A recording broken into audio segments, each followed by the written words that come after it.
Vendredi le 13. Juste ces deux mots-là, ça part une mauvaise journée, ça. Faites attention. Faites attention. De quoi qu'on parle aujourd'hui? Hein? Bienvenue ou pas? Bienvenue en premier. On va parler des dommages collatéraux d'Ozempic. Ça fait pas juste des heureux, cette affaire-là. Là, hein? Il y a une alternative, justement. Ozempic est juste partout sur les lèvres. La vie après la faillite. Il y en a quand même quelques-unes. Qu'est-ce qui se passe après la faillite? Il y a un excellent article sur lequel je suis tombé. Radio-Canada, la Ville de Montréal, qu'ont-ils en commun? Hein? Qu'est-ce qu'ils ont en commun?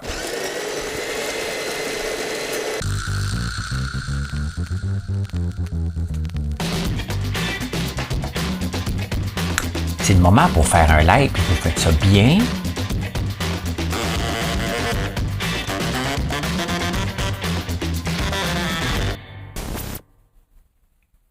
Ce qui serait bien, c'est quand on écoute une vidéo, mettons YouTube, une chaîne YouTube, c'est qu'après 2-3 fois, YouTube envoie déjà le message. My God, tu l'aimes ce gars-là, tu devrais t'abonner. Ça serait plus simple que le quêter. Ça m'énerve quêter. Je suis obligé. Ça fait une différence. Qu'est-ce que vous voulez que je vous dise? Bienvenue. Merci de vous abonner, de faire un like, un commentaire. Hein? Bon, voici, la job est faite. Quand ça va pas bien, là, quand la marde pogne normalement, là, ça pogne partout. Hein? La Banque Laurentienne qui va pas bien. Hein? Il change de CEO. Une femme CEO, elle va révolutionner. Elle vient de Toronto, mais elle va apprendre le français. Hein? Et là, virus, gelé pendant 5 jours. Il essaye de vendre. Ça marche pas. Personne ne veut acheter. Il démissionne. Tout va mal. C'était la seule banque qui était syndiquée. Il y a 2 ans, ils se sont désyndiqués. Et là, après la marde, la FTQ cogne à la porte. Crée un groupe Facebook pour dire « On veut vous syndiquer. »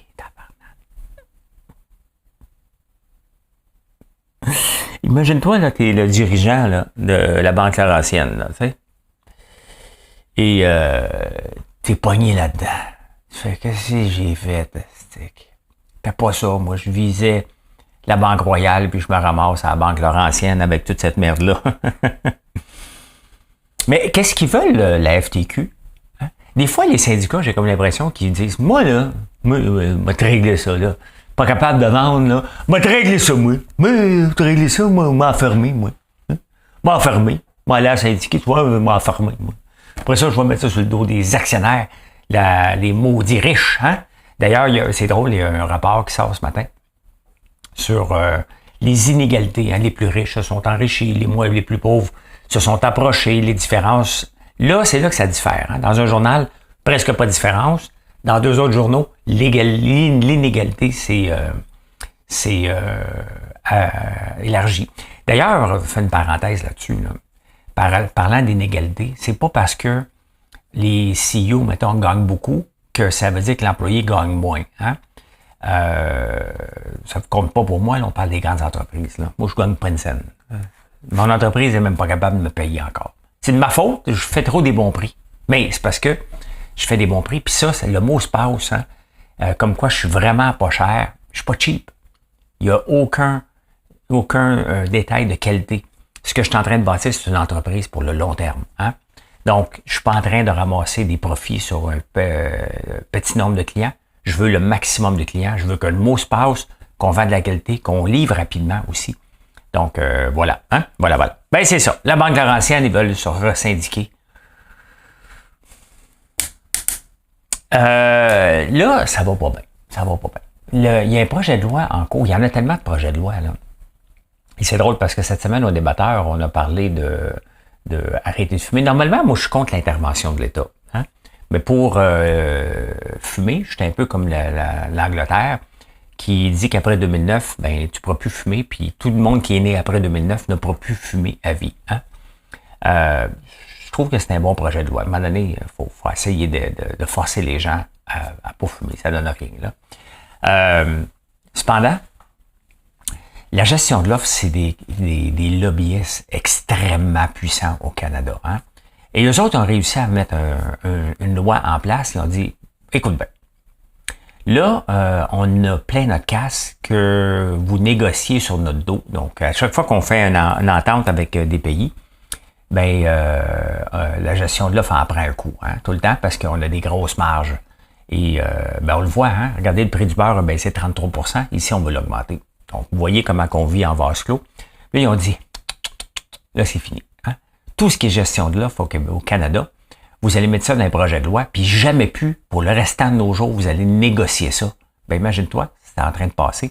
Le projet de loi C-282 qui va passer. Donc, ça veut dire que lorsqu'on va faire un accord mettons l'ALENA ou l'accord transpacifique, la Nouvelle-Zélande d'ailleurs, qui sont en litige contre nous. L'Angleterre, hein, qui veut pas rentrer notre bœuf parce qu'il veut rentrer des produits laitiers ici. Parce que, tu sais, la gestion de l'offre qu'on a ici nous limite. Pas seulement pour la gestion de l'offre, nous limite dans d'autres sphères. Hein? Si on veut vendre quelque chose dans un autre pays, pour avoir des tarifs préférentiels, ils vont nous dire, enlève ta gestion de l'offre. Là, ils vont dire, je peux pas. Je peux pas. Il y a un projet de loi maintenant. Il y a une loi. Je peux pas l'enlever. Vous voyez, hein? Vous voyez, tout ça va nous nuire au point de vue international. Bon, on pense tellement socialiste, communiste, de plus en plus. Il est temps, sincèrement, que Trudeau saque son camp parce que je sais pas pourquoi on fait des lois de type communiste au Canada alors que les pays communistes, tous pauvres, l'inégalité entre les riches et les pauvres, elle est énorme et c'est pas un exemple, c'est des dictatures. Là. On n'est pas ça, nous autres. Hein? On n'est pas ça. Je suis contre un projet de loi, c'est même plus un projet de loi, là. Ça va passer la sanction royale. Ça veut dire que les sénateurs qui vont faire avec un petit peu de bave là, qui coule, là. Oui, gestion de l'offre, oui, hein?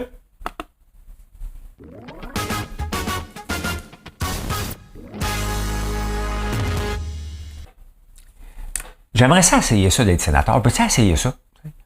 Au lieu d'être nommé puis attendre, peux-tu essayer ça? Mettons une semaine. Moi, j'aimerais ça. Après ça, je vais mettre ma candidature pour être sénateur.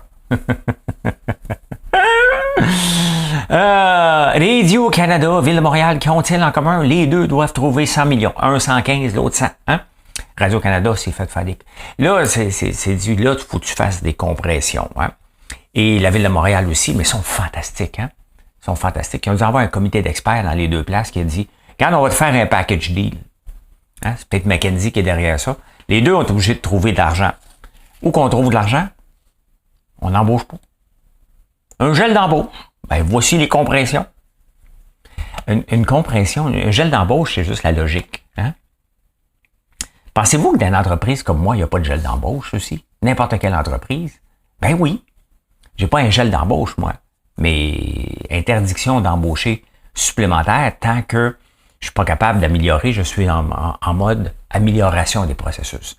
Et voyez pourquoi je fais le show actuellement, c'est que je peux remettre des choses dans mon contexte actuel vis-à-vis d'une grande entreprise. Et de toute façon, j'écris des livres là-dessus sur de toujours se réinventer au jour le jour, pas attendre 18 mois, 2 ans, 3 ans, puis là, où il faut que je trouve à tous les jours dans les entreprises, sans exception, on peut trouver des places où on peut couper pour être plus efficace. Mais les grandes entreprises, surtout les employés, ne veulent pas couper.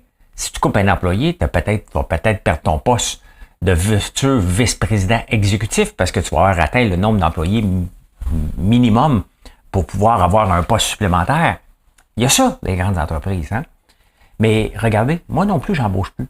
Je me demandais combien j'ai d'employés, je n'ai 30. Si je peux en avoir 20, je vais être content. Je ne mettrai pas personne dehors, là. Hein? Les gens vont partir. C'est pas ça. C'est pas que je veux diminuer mon chiffre d'affaires. Je veux être efficace. Je suis obsédé par l'efficacité. Je peux pas tout automatiser. J'ai pas les moyens d'avoir des robots. Hein? Puis il y a des places qu'on peut pas faire des robots. Mais c'est d'automatiser tout le temps, de voir comment on peut s'améliorer le plus possible. Quand j'entends la Ville de Montréal puis Radio-Canada dire, on n'embauchera pas. Hein?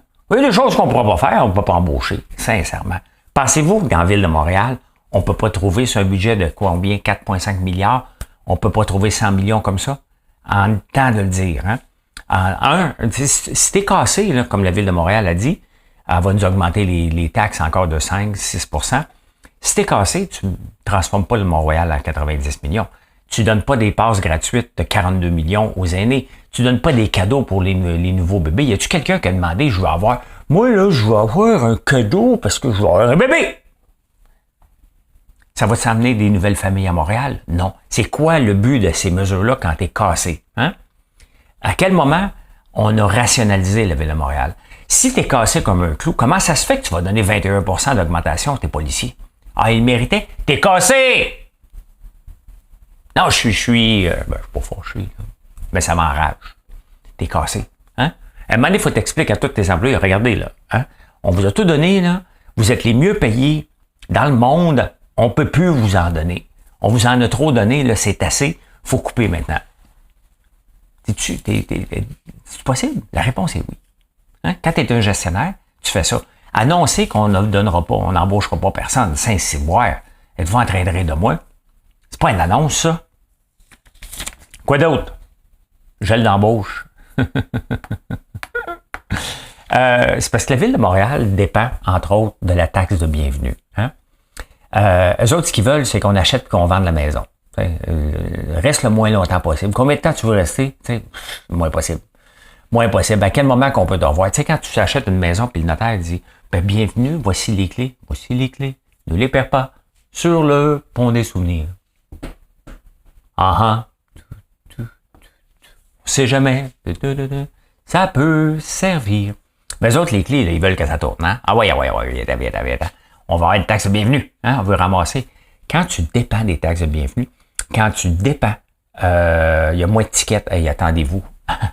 Marché est fait serrer parce que là, il va en avoir des tickets. Hein? Là, il va en avoir, il y a eu moins de tickets puis moins de stationnement. Hey, hein? Ils niaiseront pas. Respecte les pancartes parce qu'ils vont te le dire en maudit. Hein? Pathétique. Sincèrement, tu regardes ça, tu te dis, c'est pour ça qu'on est dans la merde financièrement. C'est pour ça que nos taxes augmentent tout le temps. On est géré par une gang de cabochons, tout simplement. Hein? En parlant d'une gang de cabochons, sur Netflix, il y a des suggestions. Puis là, François Roberge, Jean-François Roberge, il n'a pas resté longtemps ministre. Tu sais, quand t'es pas bon quelque part, là, pourquoi qu'on te déplace ailleurs comme ministre? Hein? T'étais pas bon, ministre de l'Éducation. C'est peut-être que t'étais juste pas bon. Hein? Comme Bernard. Hein? Bernard, ça, on n'a pas besoin de dire Bernard Drinville. On a juste à dire Bernard. Hein? Puis on comprend qu'on parle d'un autre ministre incompétent. Mais là, ils veulent forcer Netflix à mettre du contenu québécois. Sincèrement, oui. OK, parfait. Mais forcer, il y a du bon contenu québécois. Regardez, l'autre jour, j'étais dans l'avion. Hein? J'ai écouté quoi dans l'avion? J'ai écouté La Cordonnière. J'ai jamais entendu parler de ce film-là. Hein? Ça n'a pas fait beaucoup les journaux. Si tu veux forcer un peu, peut-être qu'on va commencer par la promotion du contenu qu'on fait. C'est bien beau donner des subventions, mais après ça, il faudrait en parler. Si tu veux y aller all-in, parle-en, au moins, beurre les journaux, paye tout le monde. Mettre du contenu québécois, forcer Netflix, on vient de forcer. Tu sais qu'il faut falloir apprendre à un moment donné que ces entreprises-là peuvent sacrer leur camp. Là. Le Québec est un petit marché. Si tu mets des bâtons dans les roues non-stop, là, Meta vient de bloquer Nouvelles. Hein? Google va bloquer Nouvelles. À un moment donné, tu ne peux pas les mettre au pas. Ils vont juste sacrer leur camp. C'est pas une question de mettre au pas. C'est une question de faire de l'argent. Netflix va mettre du contenu de l'avant pour faire de l'argent, tout simplement. C'est comme ça. C'est une entreprise privée. Ils ont le droit de mettre ce qu'ils veulent. Eux autres, ce qu'ils veulent, c'est que tu restes sur la plateforme, peut-être pas voir un autre. Donc, si tu mets du contenu qui est pas bon, je dis pas que le contenu québécois est pas bon. Au contraire, faut juste le connaître. J'ai pas de misère à le mettre. Mais de forcer. Puis là, ils disent, on va se mettre le pied à terre parce que là, c'est assez qu'on se fasse niaiser.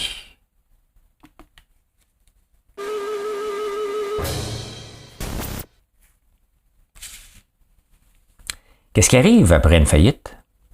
Qu'est-ce qu'on fait? J'ai jamais fait de faillite. J'espère ne jamais le faire, faillite non plus. Mais c'est le lot de plusieurs entrepreneurs. On a toujours un épée de Damoclès. Bon, en partant, pour faire faillite, ça prend des dettes. Hein? Donc, si tu veux pas faire faillite, tu te tiens loin des dettes, tout simplement. Hein? Parce qu'à un moment donné, tu n'es juste plus capable. À un moment donné, ça ne fonctionne plus. Tu n'es juste plus capable de payer tes intérêts. Tu es obligé de dire, regarde, je vais remettre. Tu sais, il y a la persévérance et l'acharnement. Persévérance, c'est que tes ventes, c'est tough. C'est ça l'entrepreneuriat. Hein? Faut être persévérant, c'est tough. Là, tu as des petites victoires. Puis là, tu as beaucoup de défaites. Puis à un moment donné, l'acharnement, c'est quand tu creuses ta tombe. Puis là, à un moment donné, non, ça n'a plus de bon sens. C'est souvent les autres qui vont te mettre en faillite parce que là, le monde va cogner. Hein? Hein? Je vais avoir mon argent. C'est normal. Hein? Donc, qu'est-ce qui arrive après? Ça doit être terrible. Ça doit être terrible parce que lorsque tu es en affaires, les gens te voient riche, te voient successful, là, je suis en affaires. Qu'est-ce que tu fais? Ben, je suis en affaires. Je hustle, puis à un moment donné, tu fais faillite. Au point de vue, tu sais, se lancer en affaires, c'est un rêve, faire faillite, c'est un cauchemar. Hein? Et là, faut que tu le dises au monde, hein? Faire faillite, ça se dit pas. T'sais? Ça se dit pas. Il y a des groupes, hein? Il y a des groupes qui existent maintenant parce que la plupart des entreprises ne passeront pas 5 ans. Je m'en viens, il me reste exactement 2 mois. 2 mois avant d'avoir mon 5 ans. Mais on en voit beaucoup. On en voit beaucoup, puis j'en ai vu une l'autre jour, il y a une entreprise qui a fait faillite, puis là, je l'ai vu vice-présidente quelque chose après. Bon, j'ai appris que c'est son chum qui était le boss derrière ça, mais bon, ça trouve une job. Mais qu'est-ce que tu fais quand tu fais faillite, là?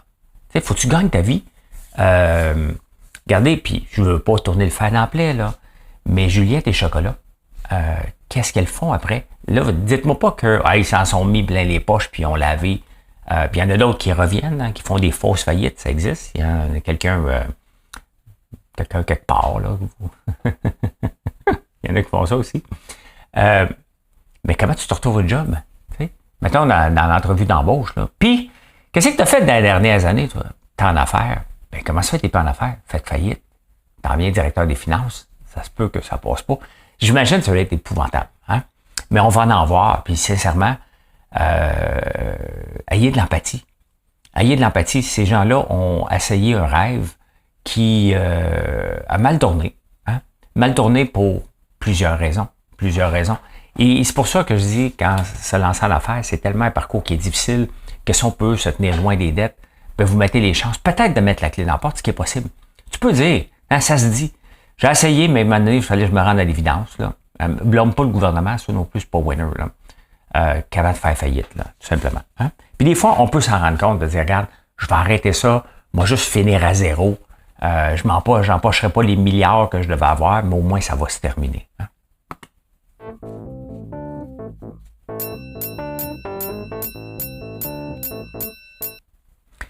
Parce qu'il y a une raison pourquoi la plupart des entreprises ne durent pas 5 ans. Hein?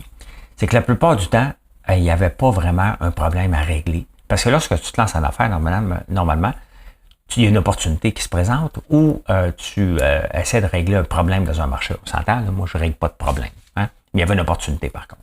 Il y avait une opportunité, les gens, il n'y avait pas de sirop vendu en ligne quand je me suis lancé.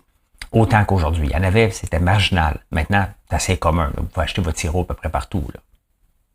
J'ai-tu dit partout? Mais non. Mais non. Pas partout. Birkenstock, les belles sandales LED. Moi, j'ai amené des Birkenstock. J'ai aimé à la campagne. Et je suis fier des porter. Hein? Ils sont confos. C'est laid en tabarnouche. Mais là, ils sont allés à la bourse pour aller chercher beaucoup d'argent. Ils ont levé 1,5 milliard. Et il avait mis, c'est encore à jour, pre-market, ben ça a augmenté un peu, ça a baissé, ça a été mis à 45$, ça a descendu à 40$.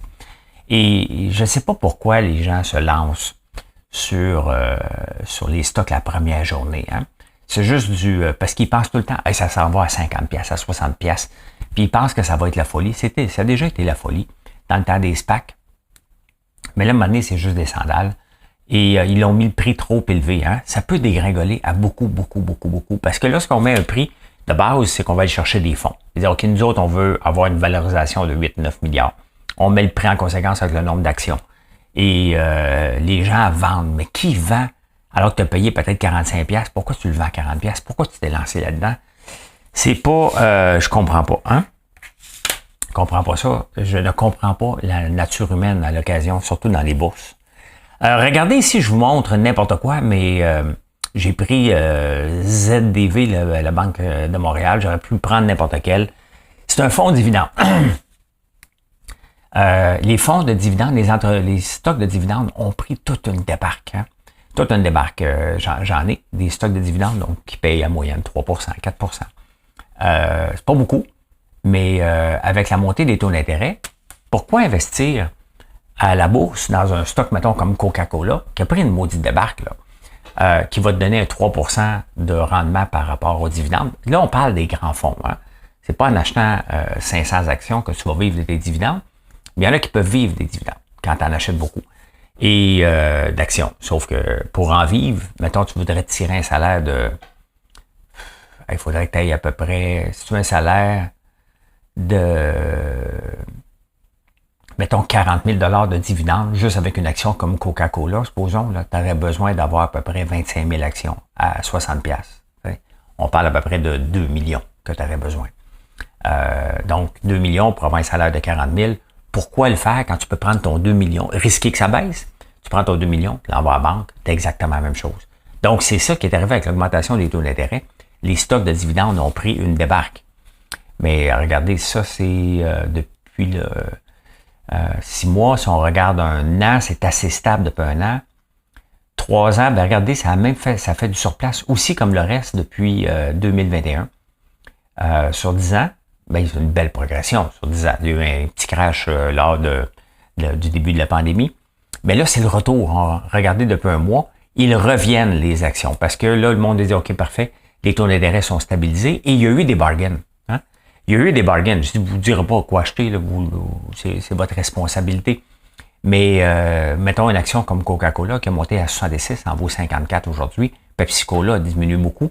Donc, il y a des aubaines en ce moment sur le marché. Ça ne veut pas dire que ça ne va pas continuer à descendre, mais un titre qui paye bien, du 3%, qui vaut 12 $ de moins qu'il y a 6 mois, ben c'est intéressant pour les grandes firmes de placement qui disent, OK, là, il y a peut-être un deal. Il était peut-être pas un deal avant à 66 $, à 55, ça en est peut-être un. Hein? Hey, je vous montre un autre titre que je ne connaissais pas. Je ne sais pas si vous le connaissez, mais je vais vous le présenter. Davita. Hein? Davita qui a mangé une volée hier à la bourse. Et pourquoi? Davita fait des tests pour... ils ont quand même 70 000 employés. C'est gros en tabarnouche. Je ne les connais pas pantoute. Ils font des tests pour... je suis pas à bonne place. Hein? Ici. Ils font des tests pour le type le diabète 1. Hein? Donc, ça doit être des appareils pour tester le taux de diabète. J'ai parlé hier de compagnies qui avaient des impacts avec, ben, entre autres, le snacking. Hein? Walmart qui voit déjà une différence avec l'arrivée d'Ozempic. Puis il y en a un paquet d'autres qui s'en vient. Mais Davita, avec l'Ozempic, prend une débarque. Ozempic est en train de révolutionner le monde entier. Hein?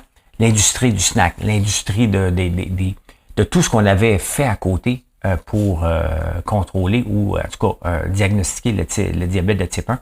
Tout ça est en train, tout cet écosystème-là est en train de tomber grâce à une seule et unique compagnie. Le Zempic, c'est une shot qu'on a. Il y a un autre produit qui s'en vient à peu près 3-4 ans, un Cipar, ça a l'air, que tu prends par gel. Donc ça aussi, ça devrait révolutionner parce que c'est un petit peu plus compliqué se piquer. Hein? Fait que voilà.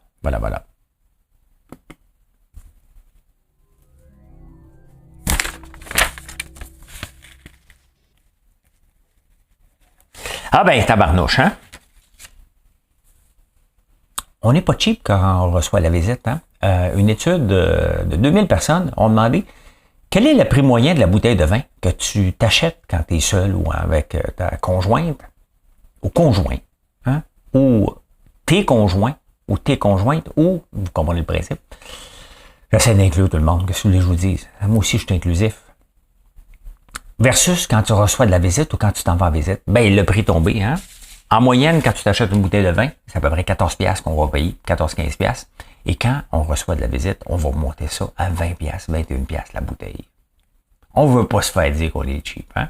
On veut pas. D'ailleurs, dans les menus de restaurants, peu de gens prennent la bouteille la plus cheap. Hein? Ils vont prendre la deuxième où est-ce que la marge est plus élevée. Deuxième puis troisième, vous allez voir dans les restaurants, regardez bien, ce sont souvent des bouteilles de vin qui ne sont pas disponibles à la SAQ, aucun point de comparaison.